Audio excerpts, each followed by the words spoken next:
नमस्कार, आप सभी का स्वागत है आपके अपनी यूट्यूब चैनल तथागत एडुज़ोन पर। आज 12 अगस्त की हमारे पास 4 महत्वपूर्ण खबरें हैं, उनमें से 2 का हमने फ़ोटो लगा दिया है। तो पहली जो खबर है वो है लाल पद्मधर सिंह की। 12 अगस्त 1942 की इनकी मृत्यु हुई थी। तो इनका महत्वपूर्ण योगदान किसमें है, तो स्वतंत्रता सेनानी को उनकी पुण्यतिथि पर शत-शत नमन किया जा रहा है।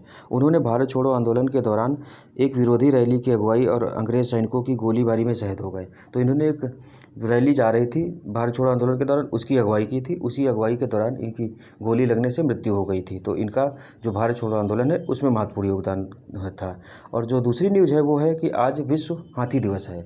विश्व हाथी दिवस की मतलब हाथियों के महत्व को और उनके संरक्षण के लिए इस दिन को मनाया जाता है विश्व हाथी दिवस के रूप में। भारत में जो हाथियों की आबादी है वो 2017 का आंकड़ा है। उसमें कितनी है, तो 29,064 है आबादी। ठीक है, तो इस तरीके से हम देखते हैं भारत में 29,064 हाथी पाए जाते हैं। जो तीसरी न्यूज़ है वो है विक्रम साराभाई जी का आज जन्म हुआ था।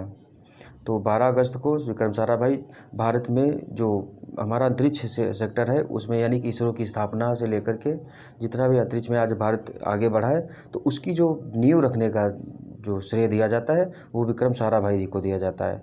चौथी जो हमारी न्यूज़ है वो है आज 12 अगस्त को अंतर्राष्ट्रीय युवा दिवस है। यानी कि 12 जनवरी को राष्ट्रीय युवा दिवस होता है जब विवेकानंद जी की जयंती होती है, और जो 12 अगस्त है उसको अंतर्राष्ट्रीय युवा दिवस होता है। तो अंतर्राष्ट्रीय युवा दिवस में कि अंतर्राष्ट्रीय स्तर पर युवाओं को बढ़ावा देने के लिए ये दिवस मनाया जाता है। तो इस तरीके से हमने इन महत्वपूर्ण खबरों के बारे में बात की। अब हम बढ़ते हैं अपनी आज के टॉपिक की तरफ। तो आज का हमारा जो टॉपिक है वो है मंत्रिपरिषद। तो भारत की मंत्रिपरिषद के बारे में कैसे कैसे प्रावधान किया गया है, कौन कौन से मंत्री हैं, उनके बारे में सारी बात आज हम करेंगे। और जो अगला टॉपिक रहेगा वो महान्यायवादी का रहेगा। तो इन 2 टॉपिक को आज हम देखेंगे। तो मंत्रिपरिषद में कहा गया है कि पहले मंत्री कौन से होंगे, तो ये इनको कैबिनेट मंत्री कहा जाता है। एक तरीके से आप इसे मान लीजिए मंत्रिपरिषद सबसे बड़ी ये हो गई हमारी। उसके बाद में फिर आते हैं कि जो मंत्रिपरिषद हो गई, मंत्रिपरिषद में फिर हो गई आपकी कैबिनेट मंत्री, कैबिनेट में फिर क्या किचन कैबिनेट आती है, फिर बीच में प्रधानमंत्री होते हैं। तो कहा जाता है कि मंत्रियों के बीच में केंद्र कौन है, तो प्रधानमंत्री हैं। उसके बाद किचन कैबिनेट जो प्रधानमंत्री के सबसे करीबी लोग होते हैं 2-4, ये अनौपचारिक तरीके से होता है। तो उनसे सब सलाह मशवरा किया जाता है, जैसे रक्षा मंत्रालय, वित्त मंत्रालय, गृह मंत्रालय और प्रधानमंत्री वाला जो होता है, ये 4 लोगों को मिलाकर के किचन कैबिनेट बनती है।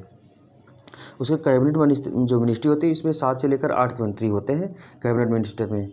और कैबिनेट मिनिस्टर जो होती है ये मंत्रिपरिषद का ही भाग है।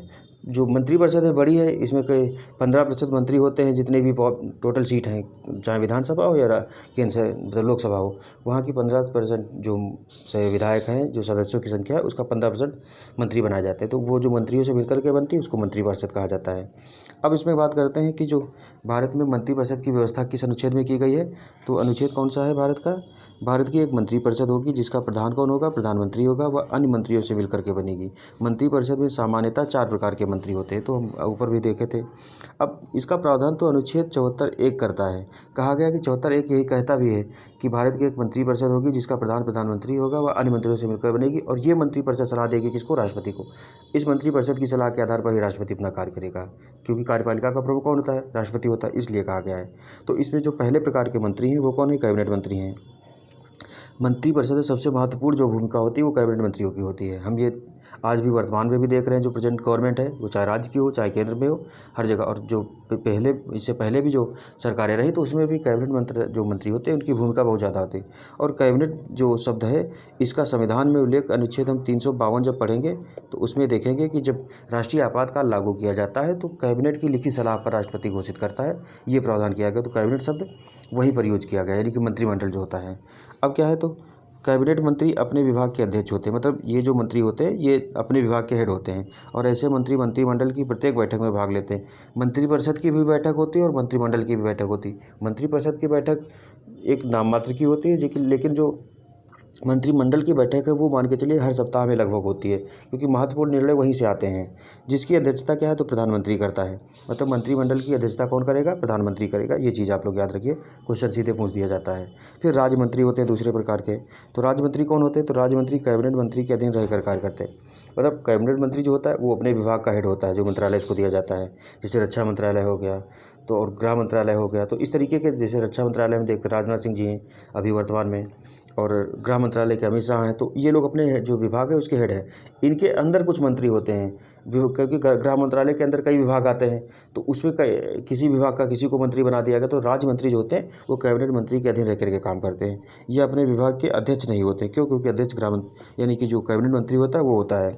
जो तीसरे प्रकार के मंत्री हैं वो कौन है? स्वतंत्र प्रभार के।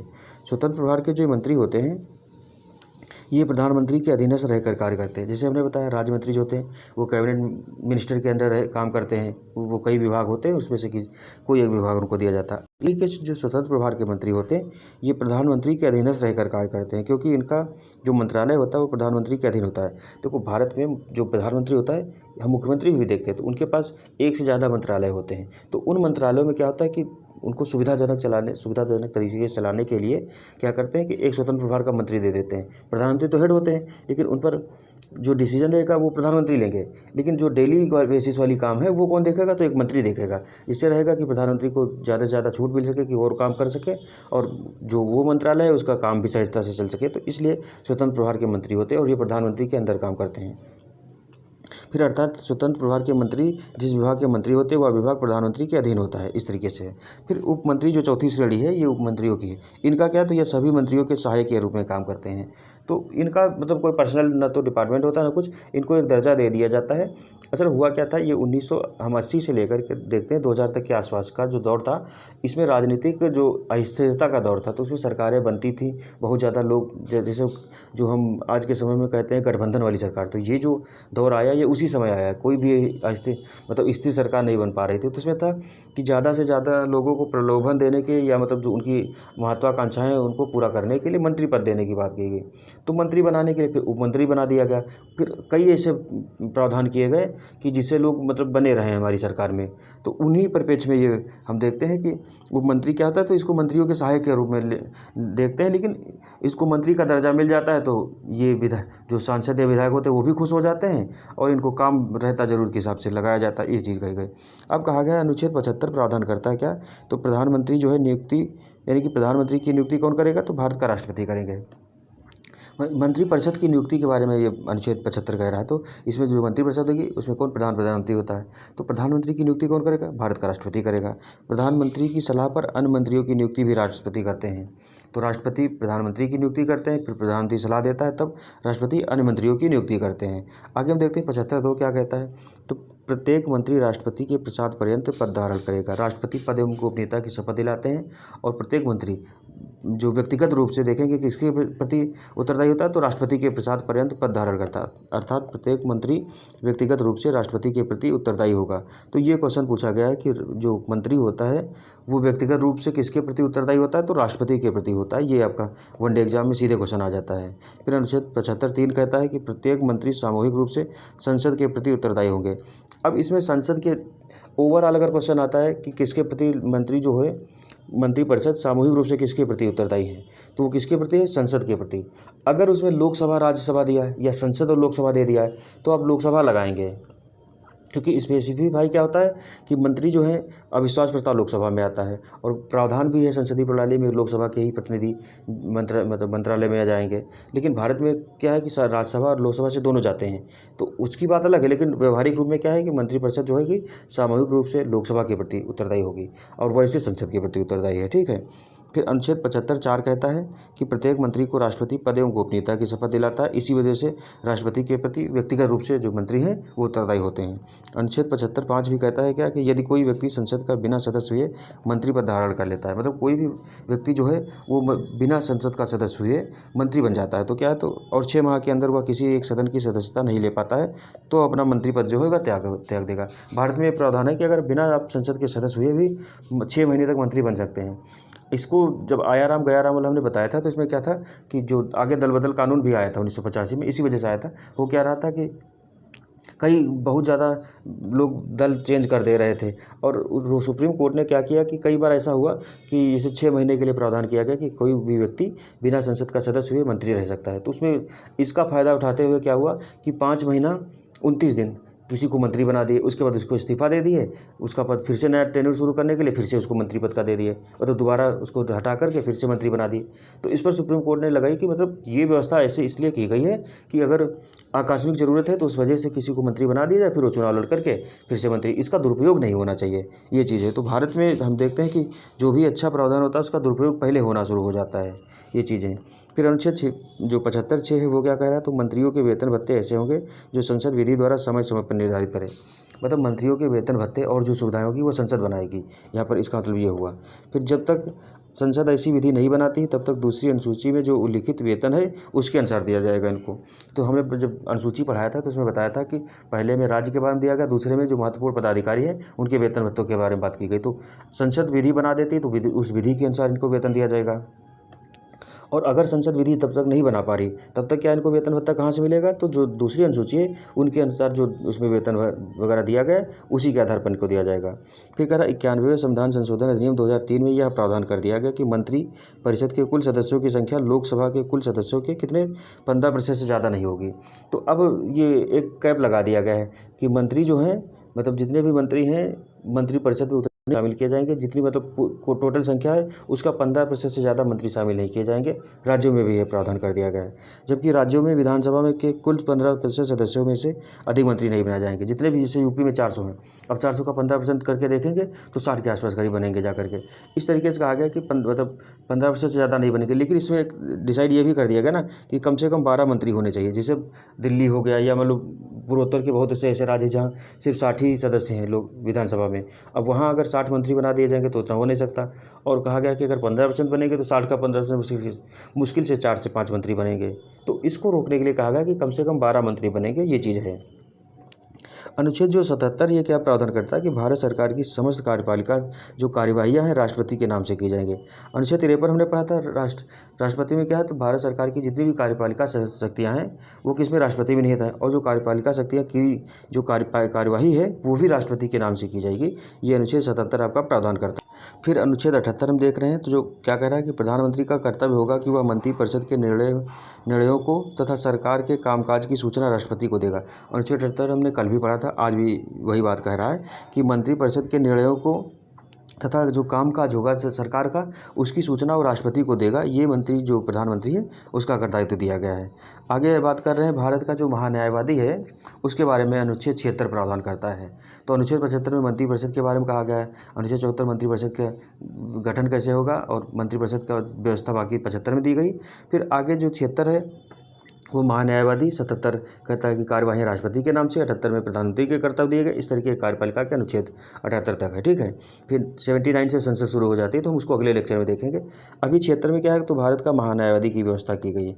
इसका क्या, तो संघ में एक महान्यायवादी होगा जिसकी नियुक्ति कौन, राष्ट्रपति करेगा। तो अटॉर्नी जनरल ऑफ इंडिया इसको बोलते हैं, और इसकी नियुक्ति कौन, राष्ट्रपति करता है। महान्यायवादी की पद की योग्यताएँ वही होंगी जो सर्वोच्च न्यायालय के न्यायाधीश की होती है। मतलब सर्वोच्च न्यायालय के न्यायाधीश बनने की योग्यता को ही क्राइटेरिया रखा गया है कि कोई व्यक्ति महान्यायवादी कैसे बनेगा। महान्यायवादी की राष्ट्रपति यानी कि राष्ट्रपति के प्रसाद पर्यंत पद धारण करता है, इसीलिए इसका कार्यकाल भी राष्ट्रपति के प्रसाद पर्यंत होता है। मतलब यह है कि महान्यायवादी जो है राष्ट्रपति के अनुसार काम करता है, और जब तक राष्ट्रपति चाहे तब तक वो अपने पद पर बना रहेगा, इस तरीके से। और राष्ट्रपति चाहे मतलब सरकार चाहे, ये चीज़ है। महान्यायवादी का वेतन भत्ता वही होगा जो राष्ट्रपति निर्धारित करे, और राष्ट्रपति ने निर्धारित किया है कि जो महान्यायवादी का वेतन होगा सर्वोच्च न्यायालय के मुख्य न्यायाधीश को छोड़कर जो अन्य न्यायाधीशों को दिया जाता है वेतन, उसी के बराबर वेतन दिया जाएगा। इस तरीके से वेतन भत्ते के प्रावधान किया गया है।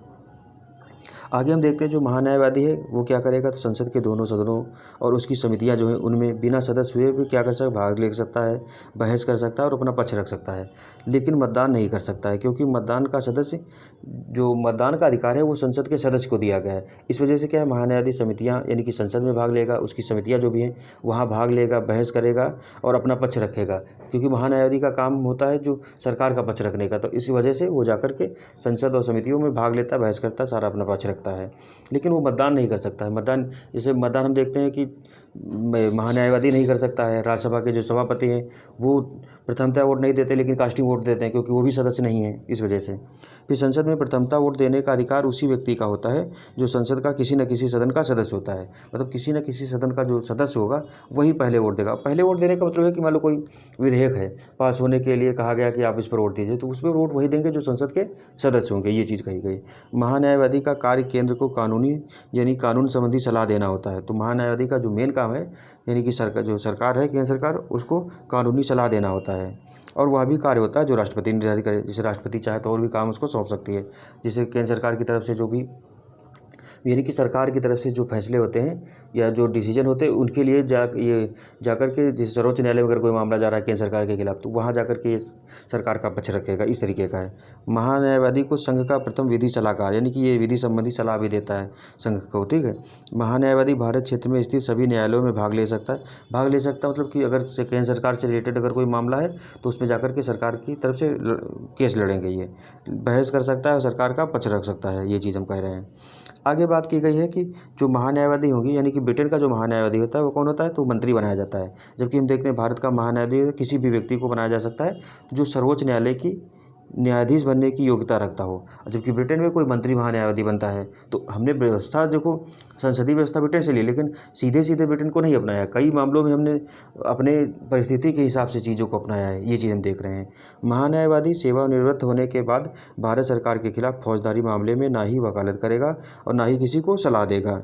इसमें फौजदारी का मतलब ये है कि जितने भी आपराधिक कानून है उसमें भारत सरकार के खिलाफ ये क्या करेगा, ना ही मतलब केस लड़ेगा और ना ही इसमें किसी को सलाह देगा रिटायर होने के बाद। लेकिन क्या है कि दीवानी जो मामले होंगे उसमें ये परामर्श, यानी कि सरकार से परामर्श लेकर के निजी प्रैक्टिस कर सकता है। इस तरीके की व्यवस्था की गई है। मतलब फौजदारी मामलों में सरकार के खिलाफ एक नहीं देगा, क्योंकि ये जब सरकार का मतलब सरकार के साथ काम कर रहा होता है तो सरकार के बारे में इसको काफ़ी ज़्यादा जानकारी होती है। इस वजह से ऐसा कहा गया कि ये सरकार पर ही फिर आरोप प्रत्यारोप न करने लगे।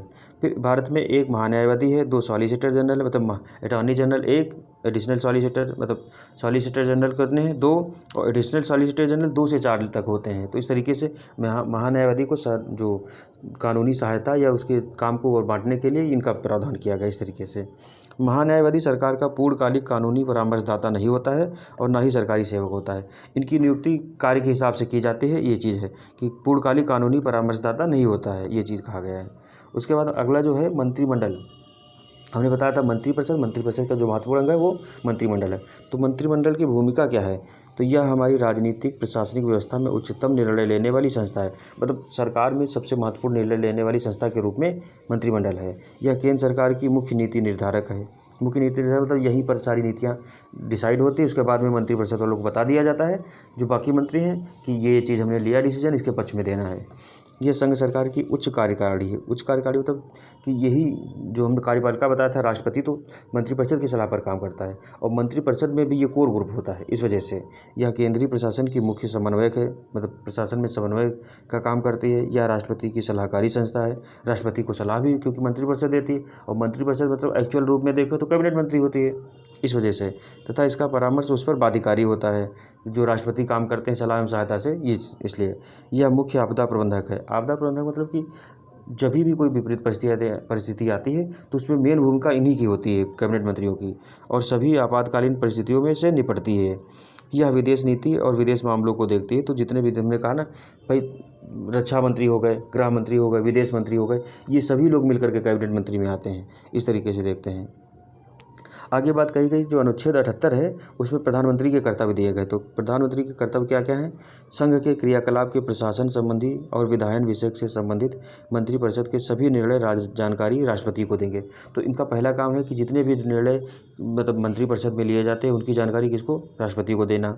जो भी संघ के क्रियाकलाप के प्रशासन संबंधी या विधायन विषय संबंधी जानकारी है वो राष्ट्रपति अगर मांगे तो जब राष्ट्रपति मांगे तभी भी देना और नहीं मांगे तभी भी देना है। किसी विषय जिसको, यानी कि किसी विषय जिस पर किसी मंत्री ने निश्चय कर लिया हो किंतु मंत्रिपरिषद ने अभी इस विषय पर विचार नहीं किया है, तो राष्ट्रपति प्रधानमंत्री से कह सकता है कि उस विषय को मंत्रिपरिषद के समक्ष रखा जाए। मतलब मंत्रिपरिषद के समक्ष किसी विषय को, ऐसे विषय को जिस पर किसी मंत्री ने डिसीजन लिया और मंत्रिपरिषद को नहीं पता, तो मंत्रिपरिषद मतलब राष्ट्रपति कह सकता है कि उस विषय को मंत्रिपरिषद को भी बताया जाए। सीधे से मतलब कोई एक व्यक्ति डिसीजन न ले, क्योंकि हम मंत्रिपरिषदीय व्यवस्था की स्थापना करना चाहते हैं, किसी एक व्यक्ति की मतलब मनमानी की नहीं, ये चीज़ है। फिर अगली बात कर रहे हैं मंत्रिमंडल सचिवालय। तो मंत्रिमंडल है तो उसके सचिवालय के रूप में एक मतलब कार्यपालिका के रूप में काम किया गया है। इसमें यह क्या कि जो मंत्रिमंडल होती है उसके जो डेली है रूटीन है और सारी चीज़ें हैं कि कैसे कैसे व्यवस्थित रूप में वो काम कर सके, उसके लिए एक सचिवालय की व्यवस्था की गई। तो मंत्रिमंडल सचिवालय भारत सरकार के नियम 1961 के अंतर्गत प्रत्यक्ष तौर पर प्रधानमंत्री के अधीन होता है। तो मंत्रिमंडल सचिवालय का जो प्रमुख होता है तो अंडर में किसके काम करता है, तो प्रधानमंत्री के अधीन काम करता है। इसका प्रशासनिक प्रमुख कैबिनेट सचिव होता है। तो भारत में अगर आप आईएएस निकाल रहे हैं तो आईएएस में अगर सबसे ऊंची पोस्ट जो है वो कैबिनेट सचिव की ही होती है। आप इसी से कैबिनेट सचिव बन सकते हैं। तो कैबिनेट सचिव जो होता है सिविल सर्विसेज बोर्ड का पदेन अध्यक्ष होता है। जिस तरीके से राष्ट्र जो उपराष्ट्रपति था राज्यसभा का पदेन सभापति था, उसी तरीके से जो कैबिनेट सचिव होगा वो क्या होगा, तो जो भारत में सिविल सर्विसेज बोर्ड है उसका पदेन अध्यक्ष बन जाता है। यह कैबिनेट की बैठकों के लिए कार्यसूची जारी करता है, मंत्रिमंडलीय समितियों के लिए सचिवालय सहायता देता है, मतलब सचिवालय के रूप में काम करता है, विभिन्न मंत्रालयों के बीच समन्वय स्थापित करता है। तो इस तरीके से हम देखते हैं जो कैबिनेट सचिवालय है मतलब मंत्रिमंडल सचिवालय है, ये बहुत भूमिका निभाता है। जितनी भी उनको एक तरीके लीगल हो गई और इन्फॉर्मेटिव जो जानकारी चाहिए होती है उनको समन्वित करना, कैसे कैसे किसकी बैठक होगी, कौन से मंत्री को क्या काम जारी किया जाना चाहिए, ये सारी जो व्यवस्था करता है सचिवालय के रूप में लेखकी जिसको बोलते हैं मिनिस्ट्रियल वाला जो काम सारा मंत्रिमंडल सचिवालय करता है। तो इस तरीके से हमने भारत में कैबिनेट यानी कि मंत्रिपरिषद, कैबिनेट और फिर उसके महान्यायवादी, मंत्रिमंडल सचिवालय, इनको समझा। अब अगला लेक्चर जो हमारा होगा वो संसद के बारे में होगा। इस तरीके से हमने भारत की जो कार्यपालिका थी उसको बहुत ही डिटेल में समझ लिया है कि उसमें राष्ट्रपति, उपराष्ट्रपति, प्रधानमंत्री, मंत्रिपरिषद, कैबिनेट मंत्री, महान्यायवादी और जो चीज़ें थी उनको समझ लिया है। इनका प्रावधान में कहाँ, संविधान में कहाँ कहाँ प्रावधान किया गया, कैसा उल्लेख किया गया, कैसे इनकी कार्य करने की प्रक्रिया है, इनको शक्तियाँ क्या हैं और आगे इनकी क्या भूमिका होती है। तो इस तरीके से हमने कार्यपालिका को समझ लिया है। आज हमारा लेक्चर यहीं तक था। आप लोगों का धन्यवाद। जय हिंद, जय भारत।